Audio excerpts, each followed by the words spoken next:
right, guys, we've got this thing all painted. I posted that video last night. I'm leaving it taped up so that this car was clean and it'll sling compound all over it if I untape it.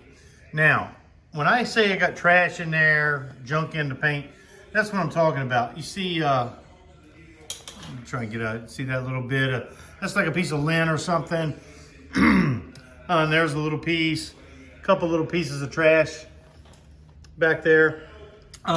That, you know, when I kept talking about taping this up and more worried about stuff blowing out of here in the paint, well, it didn't blow out of here. More than likely, this trash came from myself. It came off, that's where 90% of the dirt comes from. It either comes from the car or it comes from the person painting. Well, as you saw, I didn't have it on a paint suit when I painted this thing. I wasn't gonna put it on for that. And I didn't blow myself off and all. I got that done after school and I just kind of rushed, and that's what I got. But it's no problem. It lets me make a little video on wet sand and buffing. Okay. I've been soaking, this is 1200 grit sandpaper, and it's been soaking for a while in the water. That softens it up. We're gonna start out with that. You don't really want to start out with anything coarser than that because you're gonna have to buff these scratches up. I'm gonna move from that 1200, this is 1500. That's 1500 grit sandpaper, and we're gonna end up with 3000 grit. That's right, 3000 grit. And it's actually on like a little foam backing. Nice stuff. So, here we go. Okay, hopefully you'll be able to see this as I go. And at first I'm gonna just start off with the individual little nibs. They call this de-nibbing because there's little nibs in the paint. I'm gonna, and right now I am keeping it small and I am using just my little finger. A lot of times this is a little squeegee and this thing serves a bunch of purposes. One, it lets me squeegee off the water and the sludge, and you can see that little dirt nib is gone. Now, what it does is, let me show you, let me find another one. I'm gonna keep this wet. Hopefully you can see that one. See, as I first start to sand it,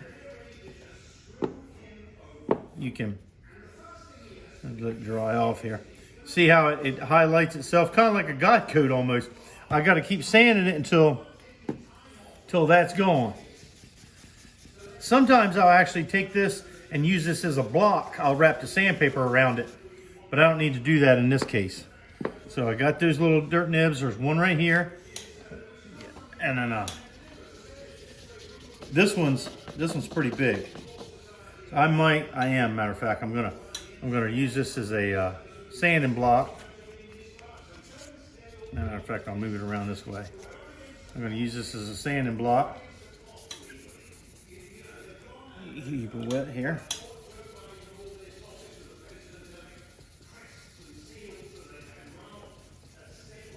Here we go. I'm not putting this on time lapse because it's not going to take that long, and I want to be able to talk to you while I'm doing it. Now I can still see through the sludge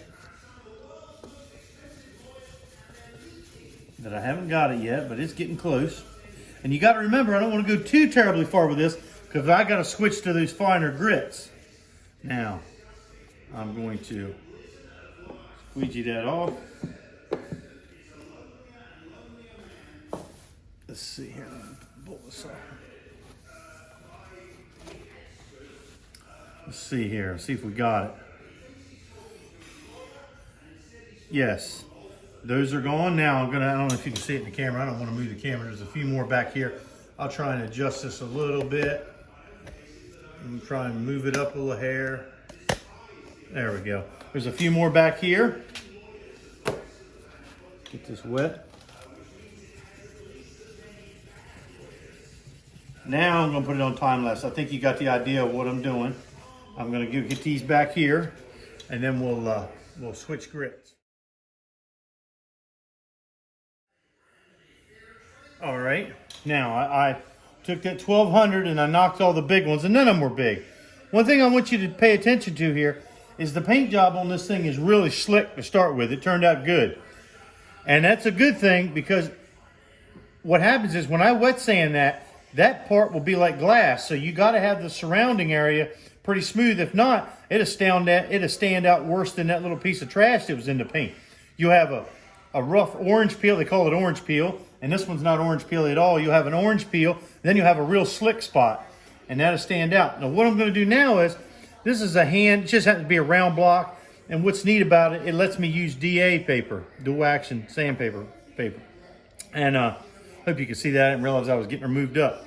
And it's got a little inner pad in there, a little foam pad. It's actually gonna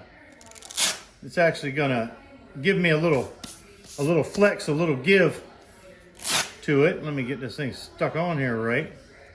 Now I'm gonna take my little squirt bottle, and what I'm gonna do now is I'm gonna kind of go over this whole area here where I did those individual spots, and I'm gonna kind of feather them together, if you understand. And this is very unique and expensive sandpaper there.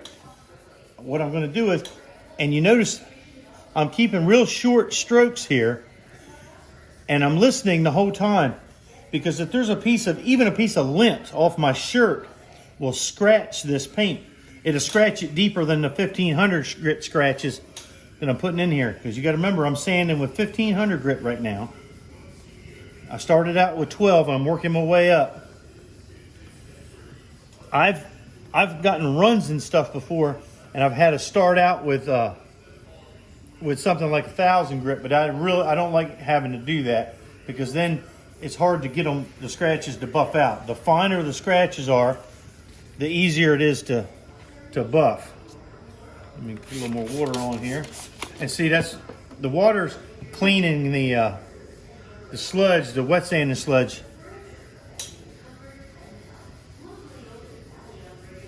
out of there.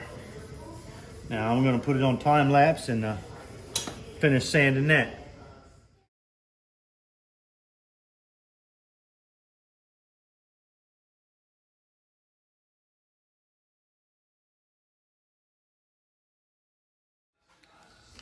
All right, I've got her all dried off. You can see I sanded it smooth. I ended up with 3000 grit.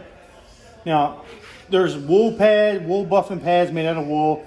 This one's foam. I like it. This is the cutting pad. They make them in different colors.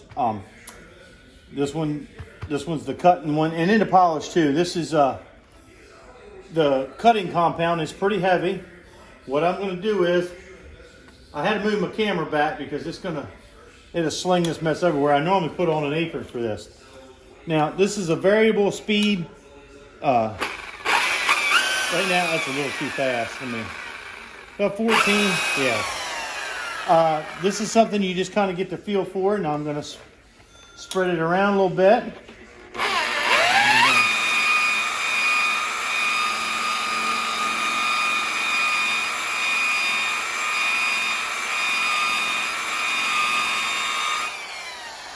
I hope you can see that. If it's, yeah, move her a little bit. There we go. Yeah, you can see it brings the shine right back. That's why I concentrated so much on going up to 3000 grit.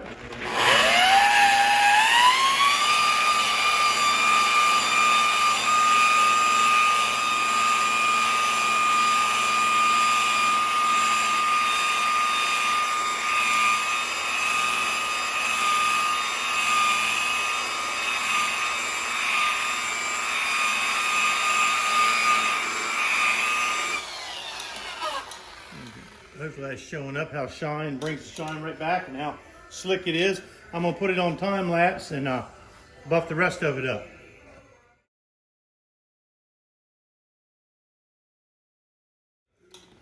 All right, I got done with the white pad. This is the cutting pad. Took a microfiber towel and I wiped it off, and you can see all the little dirt nibs are gone. It's looking good. Now, I said that was a cutting pad. This is more of the polishing pad. It's a finer foam. It's still foam. We're going to snap it on to our quick connect. And now I'm stepping up to the ultra fine. This is more of a polish. This doesn't cut. And this is going to get rid of like swirl marks. And it's going to bring all the shine back. I mean, it's shiny, but it'll bring it back.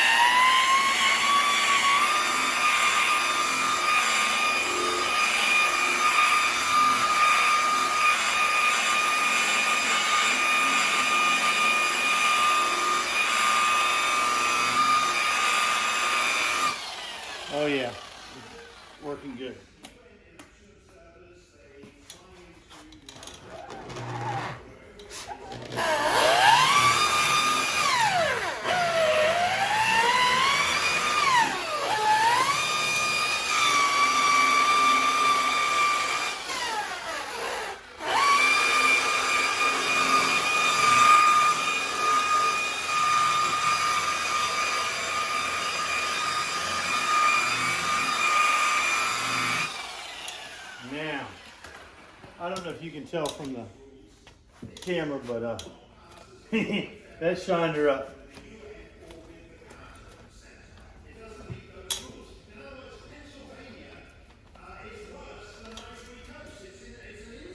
Okay.